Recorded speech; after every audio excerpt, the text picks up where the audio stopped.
Hi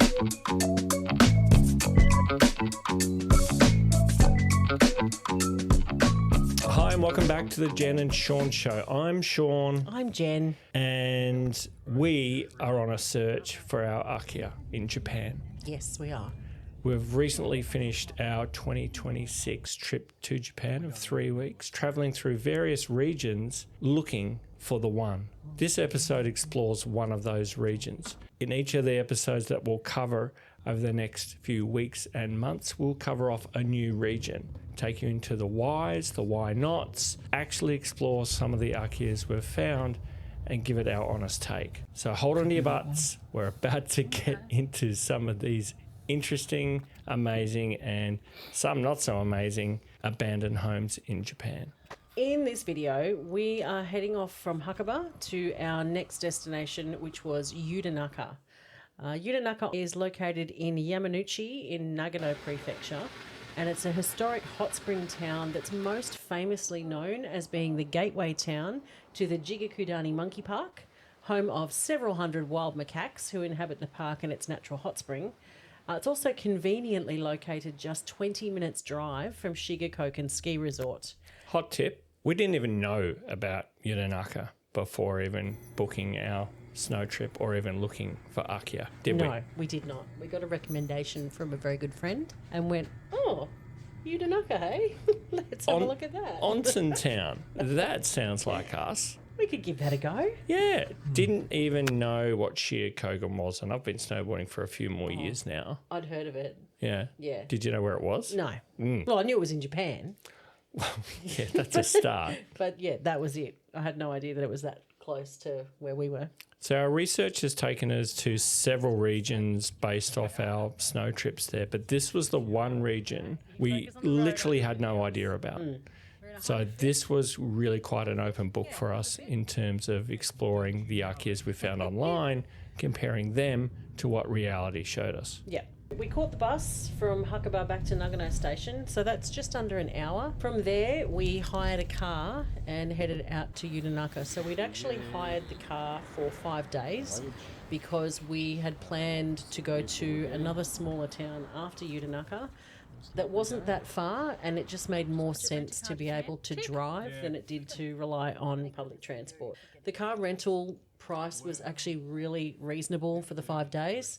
I reckon it would have been maybe a third or a quarter of what it would have cost if I was hiring a car in Australia. So that was really, really financially viable. The distance between Nagano and Yudanaka is actually only 31 kilometres, but it's around about a 50-minute drive because the speed limits are significantly lower than what we're used to here. It's not a bad drive. Once you're out of the main city area, literally 10-15 minutes, the scenery really quickly changes and you start moving into a more rural, farming, paddocky kind of area. So, and there's actually not a hell of a lot of traffic, which is good. No. And everyone's driving at 40 clicks, so it's actually pretty sedate. And you've got a long time to plan where you want to go, left or right. Yeah. It's not Osaka, people. Thank Definitely. crap for that. Definitely not. So now we'd already listed, I think it was a half a dozen or so properties around Yudanaka or just outside of it. So once we got there and figured out where we were staying, we actually just headed off to look at the first property on our list. We couldn't check in for a few hours. We had some time to kill, so we thought, why not head off and see what we could find. I think the very first one that we had, we couldn't find it. The coordinates didn't really point to anything. When we got to the street, we were looking around just going, you know what, there is nothing here that even looks closely like what the listing said. So our strategy was, let's leave it to the last minute, so let's not contact any real estate agents. So we had no inside knowledge or, let's say, official invites to view properties. No. What we did instead was use the AkiyaMart website where you can click on a hyperlink to go to the address, use that on Google Maps, save that as a place,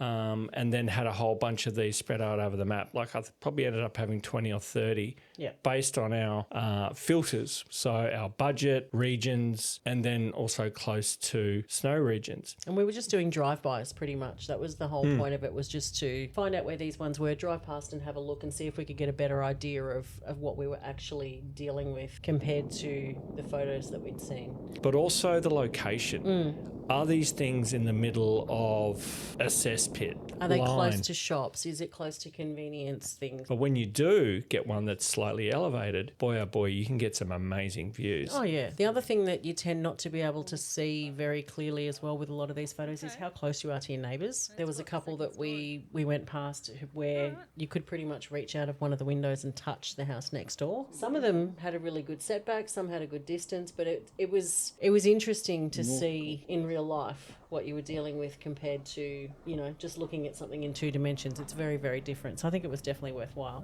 So there were some interesting finds. One of the properties, I think it was the second one that we went to, we actually really liked. It was older, a bit more traditional style. Didn't look as though it needed a great deal done to it. It did have a lot of possessions inside that we'd seen from the photos on the real estate website. So obviously that would need to be dealt with. Probably the biggest issue with that one was access. We felt like we were driving down a footpath to get to it. It wasn't close to conveniences. It wasn't close to shops though, so you definitely need a car to get there. The view was incredible. That one was, we kind of went, oh yeah, we quite like that one. So this one definitely had a lot of positives about it. The outside of it quickly gave us an indication that the outside wasn't in a lot of disrepair compared to the first one we saw. That was a firm no. Well, let's look at the positives first. It was a little bit easy. On top of a hill, really nice views, corner block, had that beautiful tree in the front yard. And that's where it kind of ran out. Yeah, I mean, you can see that it would have been a lovely home back in the day, but clearly been let go for a long time, hence the reason that it's an Akiya. Well, there's always reasons why these are abandoned or unoccupied properties. And this particular one, the roof was deteriorating pretty badly. And all the rubbish. There was a heck of a lot of rubbish in there, wasn't there? Brought us down to ground very quickly, I think. It really grounded is the word I'm looking for. Well, the photos, again, when you're looking at that on the website, did not look like what we stood in front of. No. Very, very different. The other houses around it were actually quite nice. It was a really nice area. All right, so we've just had a look at one. First That was on our list. I'm going to say it's a firm no. It's a firm no. It needed way too much work. Like the whole roof would have had to have been replaced. All of the guttering sections. There was an absolute butt ton of rubbish that would need to be removed. It's a no for that one. Yeah. There was another one after that, which was, again, a little bit tricky to find, but we did manage to find it. It was on, I'm going to say 3/4 of the way up a hill, on a corner. It had some fairly significant retaining wall foundations as part of the property. That was sort of a bit of a flag at the start to make sure that they were okay. The house itself looked quite good. It was a bit newer, I think, a bit bigger, huge big yard area. I'm sort of, it wasn't an immediate hell yes, but it wasn't hell no. So that one could still be, if that's still available, it might be something that we would get some more information on. But it definitely was a bigger block. It was an older property. Clearly the garden had been let go, but it had massive potential. Yeah, and it was, I didn't mind that one. It was quite good. Again, the views were amazing. Being able to see from such an elevated position down into the valley just was stunning. Yeah. So this one was, it was in poor condition. Not as bad as condition, I don't think, as the first house we saw. Definitely older. Potential structural issues because it was on such massive foundations. So we did put that on the maybe list. That one, pretty impressive. Needs a lot of work. Very much more of a traditional style. Had a nice little pond in the front. It's a huge block. The views are incredible up here. Like you just got mountains everywhere. Yeah. Then I think the other one after that was the one that was actually tenanted, which... Well, before that was another one we couldn't find. Was there? Oh, okay. Yeah. Oh, there was too. Yeah, that's right. Not There was that one on one. the way to that one that we couldn't find. So we drove around for a bit, couldn't find it, kept going. And then the last one was actually tenanted, but looking at it and sort of being in that location, it just felt off. So it was more closer to Nagano, further away from the ski area, seemed to be pretty good on paper. So from my mind, looking at it on the map, it was like, not bad central location, big rooms, let's go and have a look. And what you'll see from the pictures, it was actually not the only, well, it wasn't even an abandoned property. No. But there were certainly other abandoned properties nearby, which were derelict. Yeah, they're let's say. beyond abandoned. Yep. So they were a no.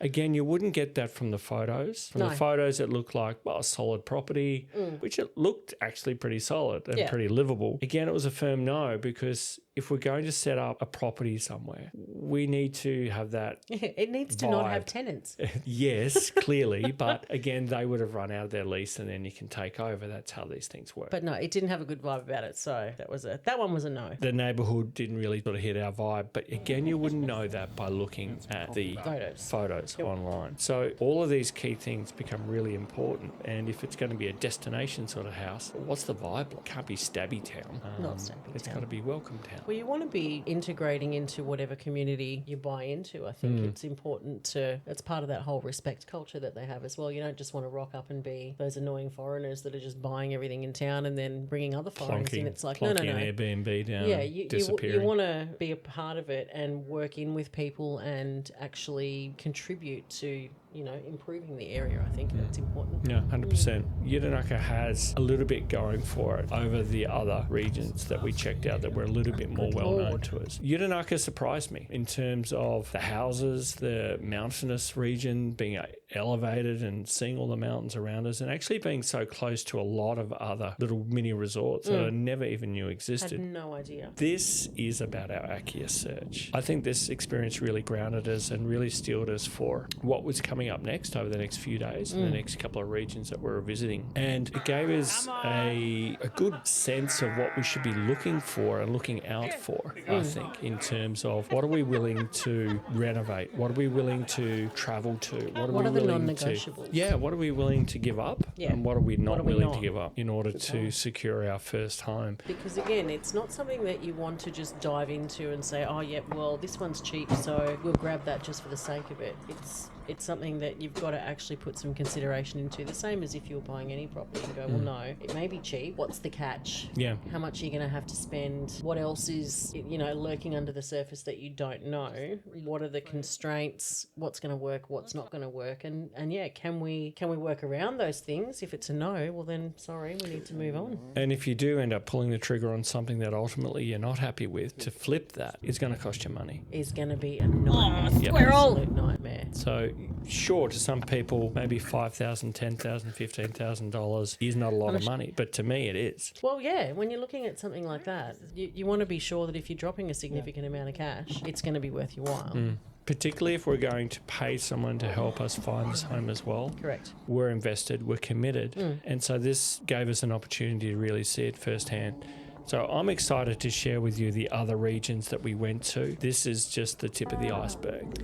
This is the first one. This was our eye-opener. So stick around for the journey. We're excited to give you further breakdowns of the other Akiyas that we come across in the other regions. If you've just caught up with us for the first time, welcome. Thanks for watching. If you're a return viewer, thank you again for coming and joining us on this journey. We're looking forward to growing the channel and also sharing more of these experiences with you. So hold on to your butts. Excellent. Glad to see you come around and holding onto your butt, Jen. Oh, dear. Brilliant. Here we go. Thanks for joining us. We'll catch you next time. Bye. Bye.